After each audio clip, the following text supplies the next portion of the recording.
Voice of Indonesia. Dari Indonesia untuk dunia.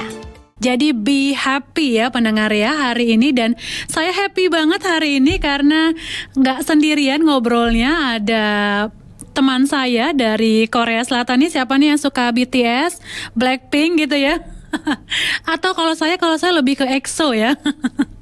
Bisa ngobrol nih ya dengan Mbak Patricia, seorang pelajar Indonesia yang saat ini sedang menempuh studi di sana nih pendengar. Dengan Mbak Patricia Veda Oktaviani. Jadi kita sapa saja ya. Halo Mbak Patris, apa kabar? Halo, bisa dengar suaranya? Kedengeran banget loh suara merdunya Mbak Patris. Oke, halo semuanya. Gimana kabarnya, sehat ya Mbak? Sehat. Sehat. Gimana yang lain? Semoga sehat selalu juga, termasuk kakak. Iya, terima kasih. Saya di sini sehat nih sama teman-teman di studio yang nggak kelihatan ya. Kami di sini sehat-sehat banget ya. Dan senang banget bisa ngobrol dengan Mbak Patricia hari ini. Gimana hari ini, happy ya tentunya ya? Tapi dong. Studinya gimana nih di sana nih? Ini lagi summer break holiday, jadi pretty much hanya di rumah kalau nggak main sama temen sih. Tapi so far so good. Kemarin abis pengumuman nilai juga, jadi yang kayak not that bad. Not that bad ya. Atau mungkin lagi jalan-jalan kulineran ya di Korea ya? Iya, lagi kuliner banyak banget sih. Karena banyak teman-teman yang datang juga kan, jadi bisa memperkenalkan juga. Iya, luar biasa sekali. Ya, Mbak Patris di Korea ini lagi ambil S2 ya? Ya, kali ini aku udah S2. Kemarin baru selesai S2 semester pertama. Tapi aku di Korea sendiri ini udah tahun kelima. Oke, jadi udah hatam ya sama daerah-daerahnya ya? Lumayan.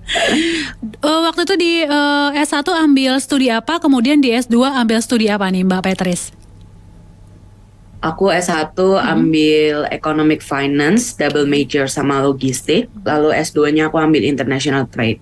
Oke, luar biasa sekali Mbak Patris ya. Terus gimana nih kuliah di Korea sendiri nih? Pasti kan beda banget ya dengan tanah air dari segi culture, kemudian juga kalau makanan enak lah ya kalau Korea ya. Makanan nggak ada problem sih kalau makanan ya. Cuaca sendiri ya, di situ kan ada 4 musim juga ya di Korea. Adaptasinya seperti apa nih selama 5 tahun kuliah di sana nih Mbak Patris? So far cuaca ya yang paling kaget, karena kan Indonesia cuma 2 musim, tapi di sini 4 musim. Dan waktu aku tahun pertama itu tuh winter pertamaku di Korea. Jadi sempat kaget banget. Aku masih inget yang sangat teringat adalah ketika teman aku yang udah biasa ngerasain winter, dia tiba-tiba pakai hand sopless di tangannya. Terus aku tanya emang kenapa, dan aku akhirnya tahu karena saking dinginnya akan kering. Jadi kalau misalnya kita nggak hand soplassin bisa luka. Dan panasnya kayak Indonesia panas, tapi kalau negara Asia Timur somehow panasnya itu panas lembab. Jadi itu lebih menyiksa. Lebih gerah ya? Lebih gerah. Jadi kalau cuaca sih yang paling ngagetin. Tapi kalau makanan sih so far masih oke banget. Oke, jadi cuaca yang bikin kaget karena pertama kali datang langsung winter ya? Iya, karena Februari datangnya. Oke, lalu tapi sekarang udah aman lah ya, udah bisa disiasati ya untuk winter ini ya? Sekarang sih winter. Aku sekarang lebih prefer winter daripada summer. Apa nih yang disiapkan biasanya kalau mau winter nih? Kalau winter yang pasti ini ya long john pakaian dalam yang tebal, terus habis itu padding of course, sama kaos kaki panjang. Tapi kalau misalnya summer yang pasti harus bawa kipas angin yang kecil gitu, karena panas banget. Gerah banget ya, lebih gerah dibanding Jakarta ya. Yes. Dan menarik juga untuk tahu nih kenapa akhirnya Mbak Petres ini memilih untuk studi di Korea Selatan? Apa jangan-jangan juga pencinta K-pop ya? Terlihat ya. Aku dari kecil emang suka K-pop sih. Cuman kayak aku ngelihat ekonomi Korea ini kan bagus ya. Jadi untuk kayak aku pengen tahu perbedaan ekonomi Korea dan Indonesia supaya kita juga bisa diharapkannya ketika nanti kembali ke Indonesia bisa membawa dampak yang bagus juga untuk perekonomian Indonesia. Oke, jadi memang salah satu penggemar K-pop juga nih ternyata ya. Apa nih ya? Idolnya apa nih idolnya? Sekarang NCT Dream sama Lee Junyoung, dia aktor. Tapi tadi kakak suka EXO ya, aku dulu juga sempat suka EXO. Aduh, tapi udah mulai ini ya, udah mulai agak gimana gitu ya. Udah mulai agak redup gimana gitu. Bertambahnya usia, bertambahnya kesadaran. Dan bertambahnya yang lain ya, grup-grup K-pop yang lain, tentunya yang masih muda-muda dan masih seger-seger banget ya. Lalu ngambil tadi saya kalau nggak salah tentang trade ya, ini ekonomi berarti ya untuk S2-nya ya. Oke, Yes. Itu nggak ada jeda sama sekali ya Mbak ya, dari S1 langsung ke S2 itu nggak ada jeda sama sekali ya? Iya, aku nggak ada jeda. Jadi aku kemarin Februari lulus, Maret langsung masuk S2. Jadi prepare S2-nya ketika aku masih di S1. Oke. Lalu buat teman-teman tahu juga nih kalau ada yang mau kuliah di Korea Selatan, gimana persiapannya? Apakah kendala bahasa ini juga perlu disiasati? Apakah di sana juga sudah bisa menggunakan bahasa Inggris ya secara kalau ada universitas yang internasional? Kalau aku kan S1-nya itu di Kyungsung University ya. Kyungsung University itu dia punya sekolah bahasa dan office-nya di Jakarta. Jadi kita ada paketannya kelas bahasa 6 bulan sebelumnya, sebelum berangkat. Jadi pas masuk itu langsung kuliah dalam bahasa Korea. Cuman permasalahannya menurut aku pribadi, kelas bahasa Korea itu juga gak 100% sama kayak kita ketika belajar di Korea. Karena kan kalau misalnya kelas bahasa Korea itu belajar basic things tentang Korea, tentang bahasa-bahasa yang sehari-hari. Tapi kalau misalnya kayak aku yang jurusan ekonomi kayak gini, lumayan banyak berbeda. Dan aku mau gak mau juga harus belajar lagi di Koreanya. Dan yang pasti menurut aku salah satu cara paling cepat untuk kita lancar bahasa Korea adalah punya teman Korea. Karena mau nggak mau kita harus ngomong pakai bahasa Korea dan ada sense buat how to survive this. Mungkin juga bisa nonton drakor kali ya. Ya, membantu juga. Membantu juga ya. Untuk bahasa minimal percakapan sehari-hari lah ya. Untuk beli sesuatu begitu kan di sana gitu kan. Karena kalau terlalu kaku juga jadi aneh juga ya ketika ngobrol ya. Benar banget. Lalu untuk studi di Korea sendiri, Mbak Petres ini secara mandiri atau ambil beasiswa ya? Aku secara mandiri, tapi jadi ada beasiswa sekolah tergantung GPA semester sebelumnya. Oke. Jadi kayak misal GPA ini buat semester berikutnya beasiswanya. Oke. Ini GPA-nya minimal berapa nih biasanya kalau untuk dapat beasiswa? Beda univ, beda standar ya. Cuman kalau misalnya kayak aku yang waktu S1 ini dia modelannya dipersentasekan, dirankingkan gitu. Tapi kalau misal aku S2 ini waktu itu pas awal sih minimal bilangnya 3,7. Dari poin berapa? Dari 4,5. Oke. 4,5. Korea jadinya 4,5. Standar Korea 4,5. Aku sampai kaget gitu. 3,7 kalau sampai poinnya 4 tuh langsung ada yang dapat nggak ya kira-kira beasiswa? Oke, jadi 3,7 sampai 4,5 ya. Tapi kalau untuk beasiswa itu kan berdasarkan nilai semesteran ya. Kalau langsung begitu ada nggak sih kira-kira? Misal dari Jakarta langsung apply untuk beasiswa? Setahu aku ada ya kayak misalnya pemerintah Korea dan Indonesia itu kan ada yang beasiswa GKS itu, tapi kalau beasiswa GKS buat aku nggak bisa karena aku S1-nya udah di Korea. Jadi buat teman-teman yang emang belum pernah studi di Korea sama sekali bisa banget apply beasiswa GKS.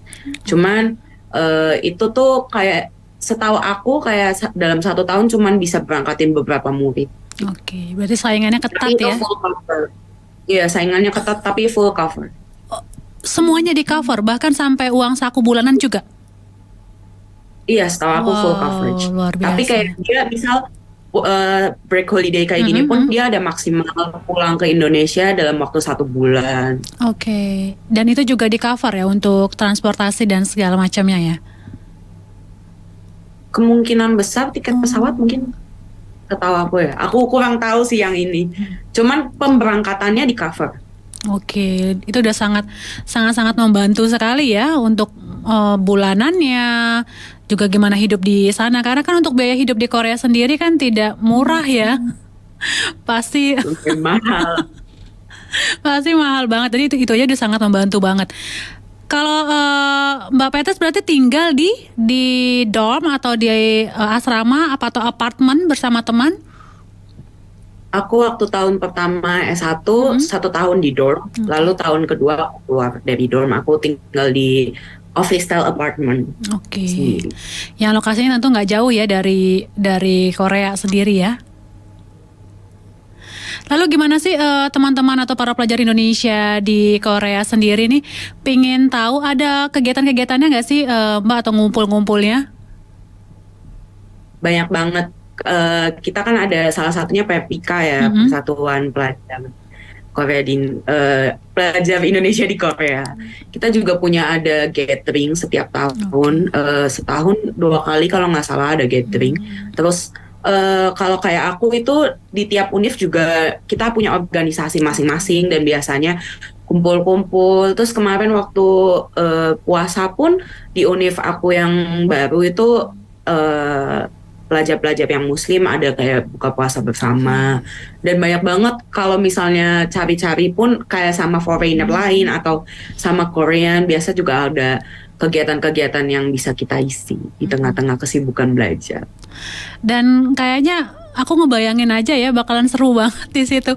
Tadi pas ngobrol, ketika siaran gitu aku announce nih bakalan ngobrol sama Mbak Petris, pelajar Indonesia di Korea. Aku bisa ngebayangin, kayaknya kalau ke kampus tuh bakalan semangat kali ya, ketemu opa-opa atau ketemu teman-teman, ketemu mahasiswa Korea gitu ya, tidak ya? Atau gimana nih perasaannya dulu ketika? 100%. Karena kayak waktu awal-awal sih masih mikirnya begitu ya, gitu pasti ya? ada kepikiran wah kayak apa namanya study in Korea gitu kan. Tapi realita sangatlah berbeda ya, apalagi kalau kita mendengarkan kelas jurusan menggunakan bahasa Korea, apalagi waktu awal-awal tahun ketika masih belum fully understand. Wow, itu sangatlah sulit, kayak mau ke kampus tuh rasanya kayak cuman bisa bernapas. Oh jadi Saking stresnya. jadi nggak membantu ya dengan teman-teman Korea yang ganteng-ganteng tuh nggak membantu ya? Gak semua Nggak ganteng, semua. Kak. Oh nggak semua ganteng ya? Aku ngebayangin ya. Yang cakep-cakep gitu jadi bikin semangat gitu ya untuk ke kampus. Ternyata memang kendala bahasa ini juga yang cukup berat ya. Berarti ada nggak sih momen-momen yang karena nggak ngerti akhirnya udah deh direkam aja kali ya keterangan atau penjelasan dari dosennya gitu, takutnya ke skip atau Ada gimana? Ada banget. Waktu aku tahun pertama, jadi aku izin ke dosennya kalau aku bakal rekam suara voice note. Jadi harus seizin dosennya. Mungkin ada beberapa yang langsung aja, cuman aku izin ke dosennya kalau aku mau ngerekam voice note. Terus habis itu dosen aku bilang, oh, oke, silakan, karena dia tahu kan aku masih tahun pertama. Tapi sebenarnya waktu dengerin lagi pun ya kayak masih agak kurang paham, apalagi karena aku kan tinggal di Busan. Jadi Busan itu ada accent-nya sendiri. Iya. Kota mode bukan ada sih Mbak? accent sendiri. Kenapa? Kota mode gitu? Kota kedua terbesar Iya. setelah Seoul. Soalnya kalau ada Termasuk, ya. pameran apa begitu pasti di Busan ada, ya kan? Busan. Jadi gimana tadi? Expo juga nanti World Expo. Jadi gimana tadi Mbak? ini sih paling apa namanya setelah didengerin pun Oke. kayak karena beberapa dosen kan ada yang sudah emang usianya emang agak banyak, terus habis itu pakai aksen Busan ya, jadi yang kayak mau didengerin pun tetap yang kayak dia tadi ngomong apa ya, tapi yang kayak kita berusahanya paling menyiasatinya dengan lihat bukunya lagi, kita coba terjemah ke English or Indonesia, terus habis itu mungkin kalau misalnya tentang let's say kita lagi bahas tentang A, kita coba cari description-nya in English di Google. Oke. Dan ini untuk ujiannya juga menggunakan bahasa Korea ya? Yes. Oh, Tapi kalau aku S2 sekarang bahasa Inggris oke. Oke. Karena kan sudah S2 ya. Iya. Bisa ngebayangin kalau S2-nya harus pakai bahasa Korea lagi. Tidak Gak ya. sanggup gitu. Tapi luar biasa sekali. Tapi memang sesulit itu kan Mbak belajar bahasa Korea? Mungkin karena ininya juga ya, karena abjadnya ya, bukan huruf Latin begitu ya, kan dia punya huruf sendiri. Nah, ini mungkin yang sulit kali ya. Sebenarnya kalau hurufnya sendiri justru gampang. Karena walaupun dia ada bentuknya sendiri bukan alfabet, tapi dia seperti alfabet. Jadi misal let's say kita mau tulis HAI, HAI. Kita tinggal gabungin HAY-nya per alfabet in Korean. Tapi yang bikin sulit mungkin grammar ya. Dan kalau Korea itu kan ada tingkatan-tingkatannya formal, non-formal dan lain-lain. Oke. Itu sih yang bikin. Itu sulit ya kalau untuk grammar ya. Kalau grammar atau tata bahasa pasti setiap bahasa tuh ada aja ya yang bikin susahnya tuh. Dan tentunya sekarang sudah lebih enak karena sudah bisa menggunakan bahasa Inggris ya di sana. Lalu apalagi nih Mbak yang mungkin harus diperhatikan teman-teman yang mau studi di Korea. Tadi seperti yang Mbak sampaikan, cuaca itu harus jadi hal yang penting juga harus diperhatikan. Terus bahasa. Lalu apalagi nih yang mungkin kalau teman-teman mau studi di sana yang harus benar-benar diperhatikan atau dipersiapkan? Yang pasti pastikan pikiran kita beneran yang mau studi, karena kalau misal tergocek hanya karena K-pop itu bakal sulit banget untuk apa namanya bertahan ikutinnya ya.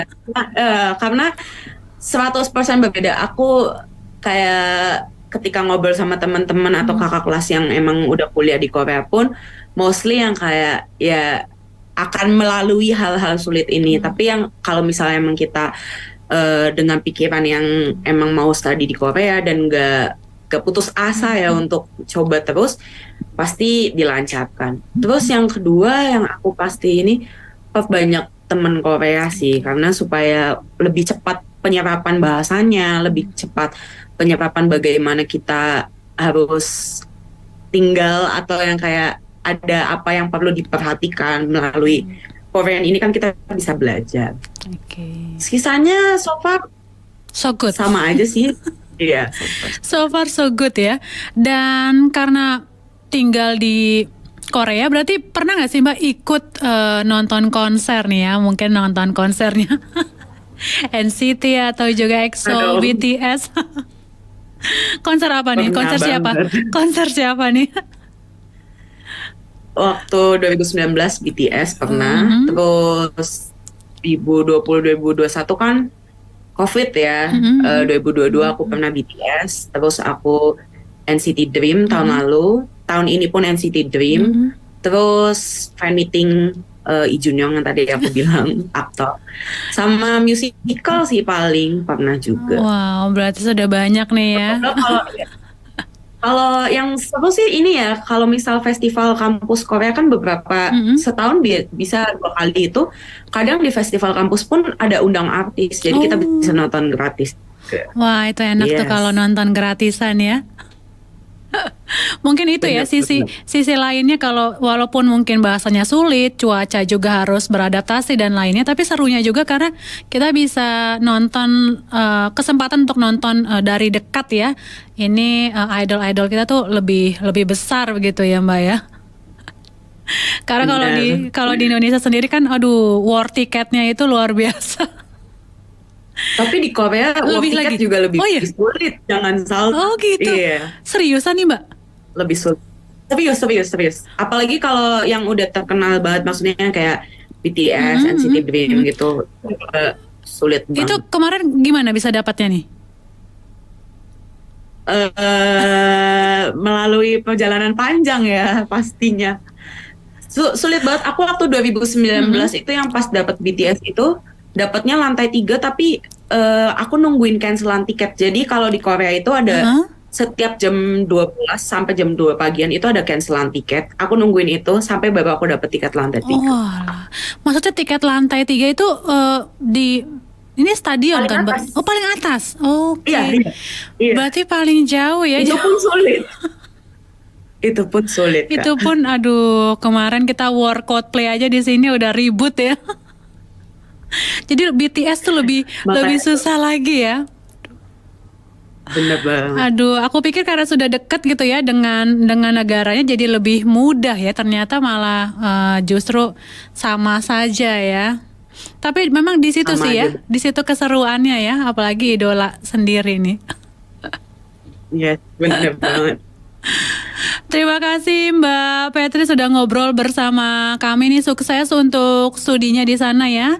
Semoga juga kasih. teman-teman yang pingin studi di Korea nih terbantu nih dengan informasinya ya.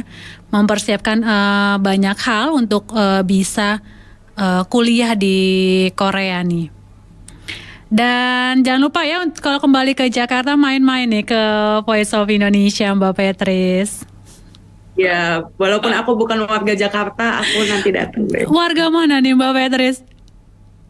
Warga Tegal saya. Wow, dari Tegal ke Korea ya, luar biasa banget. Tapi nggak berasa loh, medok Tegalnya tuh nggak berasa loh. Karena aku bisa menyesuaikan tergantung temennya. Jadi kalau misal ketemu teman Tegal bisa medok Tegal, ketemu teman Semarang, karena aku SMA di Semarang, Oke. ketemu teman Semarang bisa medok Semarang, ketemu teman Jakarta bisa pakai bahasa Jakarta juga. Pantesan ya nggak berasa nih medok Tegalnya karena kan kalau Tegal punya aksen juga kan, aksen khusus Iya, banget nih. Jadi ya ngapak gitu, ini nggak ngapak loh. Luar biasa. Salam untuk teman-teman di sana ya Mbak Petris. Sukses Terima kasih, selalu. Kak. Ya, mendengar Voice of Indonesia, demikian tadi bincang-bincang saya dengan Mbak Petris yang saat ini menempuh studi di Korea. Dan semoga obrolan saya dengan Mbak Petris ini bermanfaat mendengar bagi Anda yang mungkin punya mimpi ya bisa studi di Korea Selatan. Voice of Indonesia, dari Indonesia untuk dunia.